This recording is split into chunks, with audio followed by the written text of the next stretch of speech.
तेलंगाना के आईटी वजीर केटीआर ने मुतहदा जिला महबूब नगर के मुख्तलिफ इलाकों का दौरा किया। पहले प्रगति प्रोग्राम के दौरान केटीआर ने कोल्हापुर का दौरा करते हुए कई फलाही कामों का इफ्तिताह किया। जल श्याम से खिताब करते हुए केटीआर ने अपोजिशन कांग्रेस बीजेपी पार्टी पर सख्त तनकीद की। केटीआर ने कहा कि कांग्रेस पार्टी ने आज़ादी के बाद से अब तक हुकूमत की है, तेलंगाना में कोई तब्दीली नहीं आई। अब जबकि एक और मौका देने का आवाम से मुतालबा कर रहे हैं। केटीआर ने कहा कि टीआरएस पार्टी ने पिछले 8 सालों के दौरान रियासत का नक्शा ही बदल दिया। रियासत के हर तबके में तब्दीली आई है।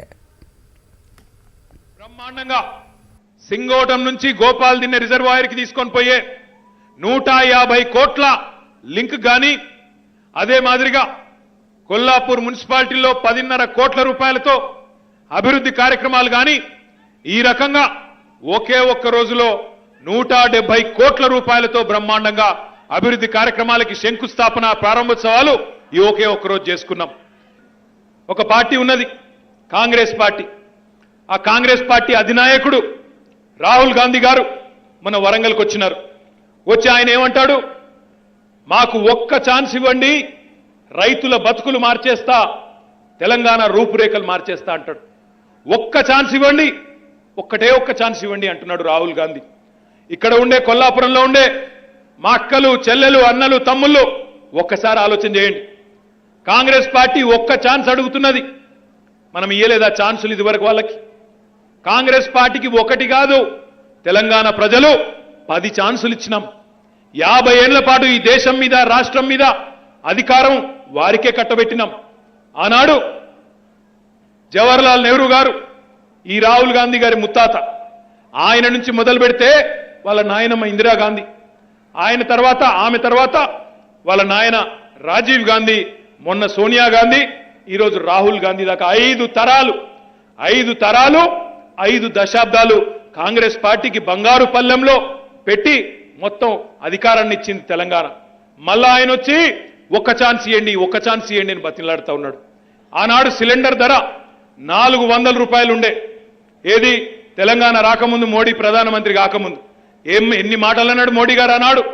కేంద్రం ప్రభుత్వంలో ఉన్నది దద్దమ్మ ప్రభుత్వం, అసమర్థ ప్రభుత్వం, చాతగాని ప్రభుత్వం కాబట్టే సిలిండర్ ధర కొండెక్కింది, 400 అయ్యింది, మా ఆడబిడ్డలు ఎట్లా బతుకుతారు అని గుండెలు బాదుకున్నాడు మోడీ। మరి ఇవాళ ఎంత అయింది సిలిండరు? ఎంత అయింది? 1050 రూపాయలు। మరి ఎవడు అసమర్థుడు, ఎవడు దద్దమ్మ, ఎవడిది చాతగానితనం ఆలోచించమని చెప్పి నేను। तेलंगाना वाईएसआर कांग्रेस पार्टी तेलंगाना में अपने कदम मजबूती से जमाने के लिए संजीदा है। वाईएस शर्मिला फिलवक्त खम्भम के दौरे पर हैं। आज उन्होंने जिला खम्भम के पालेरू असेंबली हल्के से इंतखाबात में हिस्सा लेने का ऐलान किया। शर्मिला ने कहा कि तेलंगाना में होने वाले असेंबली इंतखाबात में वो पालेरू से मुकाबला करेंगे। पालेरू में पार्टी कारकुनों से खिताब के दौरान उन्होंने ये बात कही। शर्मिला ने कहा कि जिला खम्भम में अंजहानी वाईएसआर के नाम पर कई सियासी लीडरों ने कामयाबी हासिल की है। ప్రతి వీధిలో, ప్రతి గ్రామంలో, ప్రతి ఊరిలో ఈ కోరిక వినిపించింది। రాజశేఖర రెడ్డి బిడ్డ పాలేరు నుంచే పోటీ చేయాలి అన్న కోరిక ఇంత బలంగా ఉంది కాబట్టి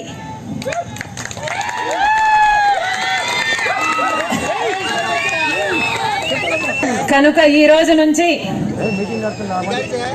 రాజశేఖర రెడ్డి బిడ్డ పాలేరు నుంచి పోటీ చేయాలి అన్నది మీ కోరిక మాత్రమే కాదు, నా కోరిక కూడా।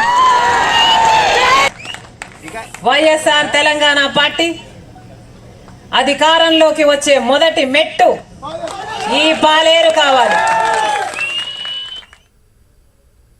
तेलंगाना में मौसम बरसात ने अपना असर दिखाना शुरू कर दिया है। बीती रात शहर हैदराबाद के कई इलाकों में बारिश हुई। आज दोपहर में भी हैदराबाद के इलाके जुबली हिल्स, अमीरपेट, सरूर नगर, दिलसुख नगर, करमन घाट, काचीगुड़ा, बेगमपेट, कुकटपल्ली व दीगर इलाकों में बारिश हुई। तेज बारिश की वजह से सड़कें झील में तब्दील हो गई थी। मुसाफिरों को मुश्किलात का सामना करना पड़ा। महकमा मौसमियात की इत्तला के मुताबिक आइंदा 2 दिनों तक तेलंगाना भर में बारिश होने वाली है।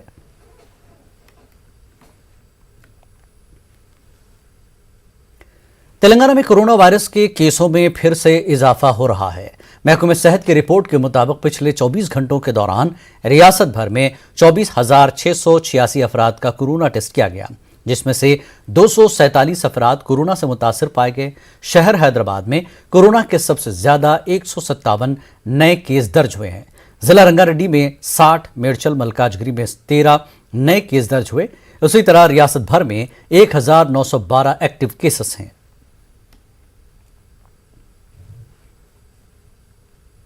मुश्तरका मजलिस अमल की जानिब से हैदराबाद के इलाके दारुस्सलाम में जलसे अज़मत मुस्तफ़ा सल्लल्लाहु अलैहि वसल्लम मुनक़्क़िद हुआ।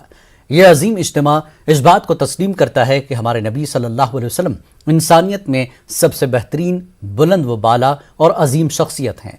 हम अपने हर कौल व अमल के ज़रिए हमारे नबी सल्लल्लाहु अलैहि वसल्लम के तक़द्दुस को बरकरार रखने का अज़्म रखते हैं। दीन इस्लाम और नबी करीम सल्लल्लाहु अलैहि वसल्लम की शान में गुस्ताखी की न सिर्फ मज़म्मत करते हैं बल्कि इस आज़म का इजहार करते हैं कि हमारे नबी सल्लल्लाहु अलैहि वसल्लम के वक़ार का कानूनी तौर पर दिफा करेंगे। इस जलसे से उलमा किराम के अलावा इमाम सदर असदुद्दीन अवैसी व दीगर ने भी खिताब किया। मैं दाढ़ी भी रखूंगा और मुल्क की तरक्की के लिए काम करता आया हूं। मैं सर पे टोपी भी पहनूंगा और इस भारत को मजबूत करूंगा। मैं पढ़ूंगा भी, लिखूंगा भी। अगर आप नहीं करेंगे तो कौन करेगा? इसीलिए मेरे अजीज दोस्तों और बुजुर्गों, मेरी आपसे गुजारिश है, मेरी आपसे, बल्कि मैं तो आपके सामने भीख मांग रहा हूं। मैं आपके सामने भीख मांग रहा हूं, सुधर जाओ मेरे भाई।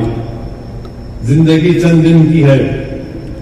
मैं मौत को करीब से देखा हूं बहुत, क्योंकि वक्त नहीं आया, नहीं गया, वरना चला गया था इस दुनिया से। सबको जाने, मैं भी जाऊंगा एक दिन। मेरे अजीज दोस्तों और बुजुर्गों, इस मौके को गनीमत जानो। और यकीनन हम मजम्मत करते हैं, जैसा मैंने कहा, और बीजेपी नुपुर शर्मा की तायीद कर रही है।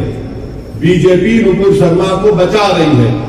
बीजेपी से हम मुतालबा कर रहे हैं, करते रहेंगे, और देश के प्रधानमंत्री से, वजीर आजम से कर रहे हैं। और वजीर आजम कुछ बोलते ही नहीं है, बोलते ही नहीं है कुछ। मैं हैदराबाद में सबसे पहले एफआईआर दर्ज मजलिस मुश्तरका मजलिस अमल ने कराया, जिसमें तमाम जिम्मेदारान जो आज मौजूद थे सब गए। कमिश्नर पुलिस के पास जाकर कहा एफआईआर दर्ज करिए, कंप्लेन दिया, एफआईआर दर्ज हो गया। अब हम हमारे पुलिस कमिश्नर कोतवाल साहब से भी कहना चाहेंगे, हमारे रियासत के चीफ मिनिस्टर से भी कहना चाहेंगे, जरा भिजाओ पुलिस को, दिल्ली को लेके आओ, मोहतरमा को कुछ तो कर भाई। खाली एफआईआर से क्या होगा? ये कम से कम बोलो तो सही, हम जाने वाले हैं। मुसलमान नामुस रिसालत सल्लल्लाहु अलैहि वसल्लम के लिए अपना सब कुछ कुर्बान करने के लिए तैयार है। शान रिसालत में गुस्ताखी करने वालों को कड़ी से कड़ी सजा दी जाए। चंचलगुड़ा जूनियर कॉलेज ग्राउंड में मुनक्कदा जलसे आम से खिताब के दौरान मुकर्रिरीन ने इन ख्यालात का इजहार किया। शान रिसालत में गुस्ताखी के खिलाफ चंचलगुड़ा जूनियर कॉलेज ग्राउंड में हुर्मत रहमतुल्लिल आलमीन सल्लल्लाहु अलैहि वसल्लम मुनक्किद हुआ। ज्वाइंट एक्शन कमेटी तेलंगाना व आंध्र प्रदेश की जानिब से मुनक्कदा जलसे से मुश्ताक मलिक के अलावा फरहतुल्लाह खान, अमजदुल्लाह खान, कोदंडाराम व दीगर ने खिताब किया। मुकर्रिरीन ने गुस्ताख रसूल सल्लल्लाहु अलैहि वसल्लम को कड़ी से कड़ी सजा देने की मरकज से मांग की। मोदी हुकूमत को और आरएसएस को यह बात समझ लेनी चाहिए, हिंदुस्तान का मुसलमान कोई यतीम और यसीर नहीं है। हिंदुस्तान का मुसलमान कोई कमजोर और लाचार भी नहीं। हिंदुस्तान का मुसलमान इस मुल्क में अपनी 700 साला तारीख रखता है। ये माफी नामा देने वाले बेतहारती एक पाक और मुतहर गुरोह का मुकाबला नहीं कर सकते। ये बात को समझिए आप। मुंह लटकाकर हालात का तबसरा करना छोड़िए। आपको इस मुल्क में जमहूरियत, दस्तूर और कानून इस मुल्क में अभी बाकी है, और जमहूरियत के तहत आप अपने हक की लड़ाई के लिए सड़कों पर आना पड़ेगा। दुनिया की बड़ी ताकत है, गुस्ताख रसूल को महफूज नहीं रख सकती, और हिंदुस्तान में नूपुर शर्मा और जिंदाल महफूज नहीं रख सकते। आज मेरा ऐलान है, हर चीज पे कॉम्प्रोमाइज किया जा सकता, लेकिन अजमत मुस्तफा पे गुलाम मुस्तफा कॉम्प्रोमाइज नहीं कर सकते, नहीं कर सकते, नहीं कर सकते। हिंदुस्तान का 20 करोड़ मुसलमान शहीद हो जाएगा, लेकिन गुस्ताख मुस्तफा से कोई कॉम्प्रोमाइज नहीं होगा, ये ऐलान करो। हमारा यहाँ पर प्रेजेंस होना, यहाँ हमारी मौजूदगी, ये बहुत बड़ी बात है हमारे लिए। हम खुशकिस्मत है कि अल्लाह ताला ने हमको ये मौका दिया कि सरकार की शान में जो गुस्ताखी की है उसके खिलाफ में आवाज़ उठाने के लिए हमारी यहाँ मौजूदगी बहुत बड़ी बात है हमारे लिए। रही बात जब से बीजेपी इक़्तिदार पर आई है, कहीं ना कहीं अब तक तो ऐसा होता था कि आरएसएस के आलयकार जो तंजीमें हैं, कोई ना कोई एक लूज एलिमेंट निकलकर इस्लाम के ताल्लुक से, कुरान के ताल्लुक से, सरकार दो आलम सल्लल्लाहु अलैहि वसल्लम के ताल्लुक से लबकुशाई करते और हम एहतजाज करते। यानी 2014 से हमको एहतजाज में मसरूफ रखा गया। हम कभी पेट्रोल की कीमत पर गुफ्तगू नहीं कर सक रहे, हम कभी गिरते हुए इन्फ्लेशन के ऊपर हम गुफ्तगू नहीं कर सक रहे। यानी एक सोची समझी साजिश के तहत इस्लाम को निशाना बना रहे हैं। टीआरएस कारपोरेटर विजय रेड्डी ने पार्टी छोड़कर कांग्रेस में शामिल होने का ऐलान किया है। जराये के मुताबिक विजय रेड्डी इस माह की 23 तारीख को कांग्रेस पार्टी में शामिल होने वाली हैं। इस सिलसिले में उन्होंने तेलंगाना पीसीसी चीफ रेवंत रेड्डी से मुलाकात की। विजय रेड्डी ने कहा कि वो अपने वालिद पीजेआर के ख्वाब को पूरा करने के लिए ही कांग्रेस पार्टी में शामिल हो रही हैं। विजय रेड्डी ने कहा कि कांग्रेस पार्टी ही मुल्क में मुतबादिल है। वाज़ेह है कि विजय रेड्डी का पूरा खानदान पहले से ही कांग्रेस पार्टी से वाबस्ता रहा है।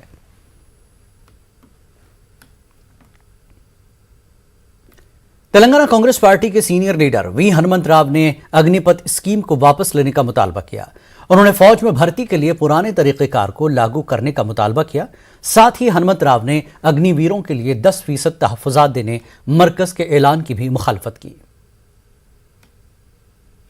To Kashmir, there is a big hangama is going on. Trains are burning, offices was burning, even platform,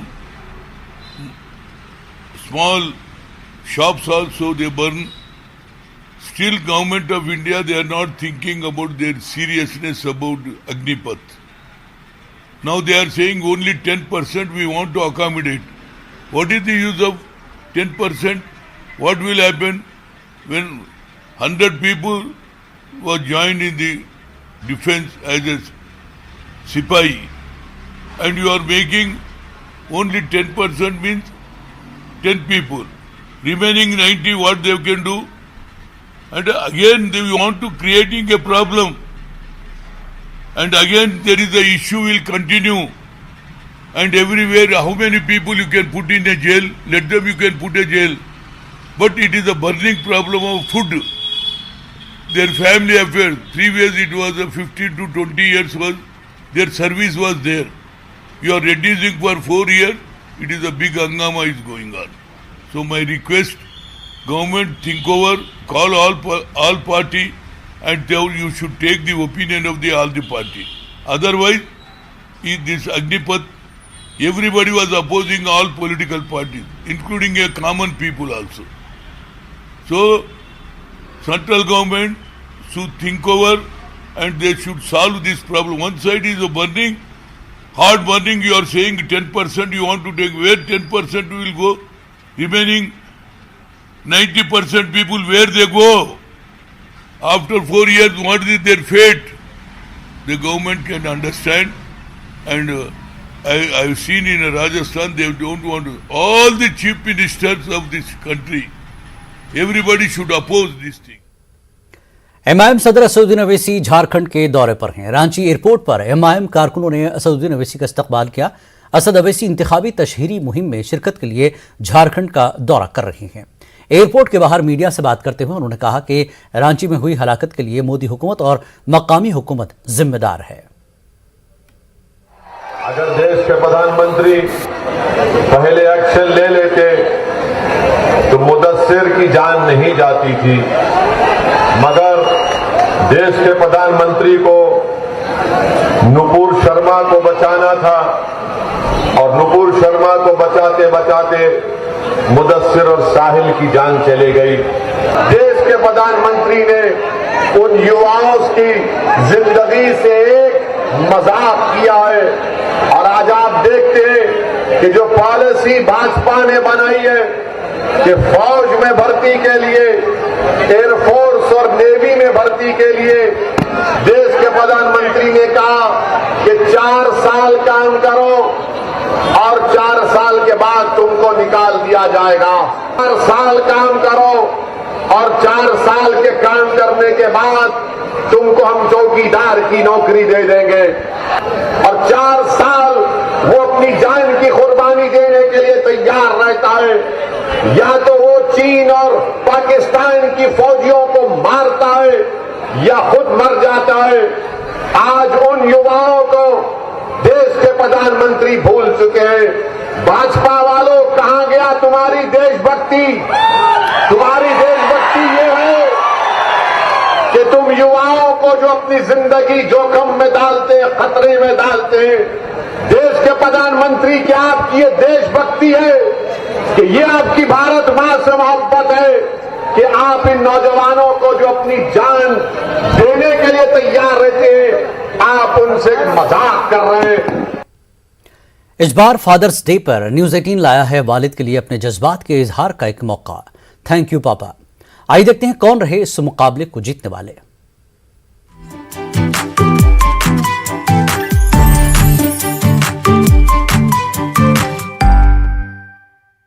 आज फादर्स डे पे मैं और मेरी बहन की तरफ से पापा के लिए कुछ लाएंगे।